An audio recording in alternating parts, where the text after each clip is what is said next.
宜兰县有议员的服务处助理帮厝边签名代收法院的通知，后来才知影讲，这款法律文书是袂当代收，邮差嘛牵涉到假造文书。宜兰邮局是表示讲，这个邮差会分机先改2改，买来加强训练。提出一张签收单，甲一张法院的送达书。不过，顶悬的签名虽然是同一个人，笔迹数无同款。宜兰县议员临时应服务处的助理，最近替厝边签名代收简约定开庭通知书，发现邮局的邮便书伪造文书，代签法院的送达书。隔壁就拿了这张伪造文书的过来，跟我说我就姓黄，所以就是我签的，对。但是这个跟我的笔迹完全是不一样。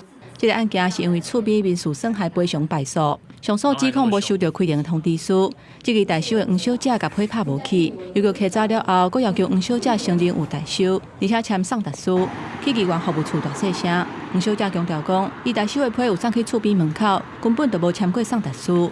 是这么的草率了事，那我们真的不敢想象，就是未来这些所谓的被告或诉讼当中的人，他们的权益如何被保障。结果，县议员对查发现讲，按规定，厝边根本就袂当代收法律的文书，而且邮局和法院的送达书顶悬，助理的签名还佫是去用伪造的。顶悬甚至有交助理是厝边的当事人，实在是伤悍。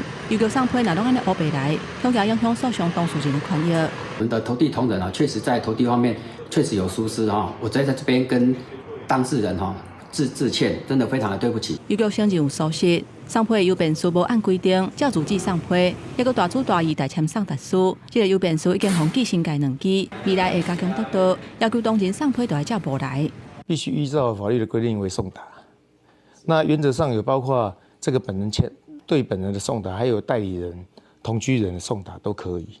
法院表示，诉讼的文书爱照民事诉讼法的规定送到位，代理人、当事人或者是封签的人才会当来代收。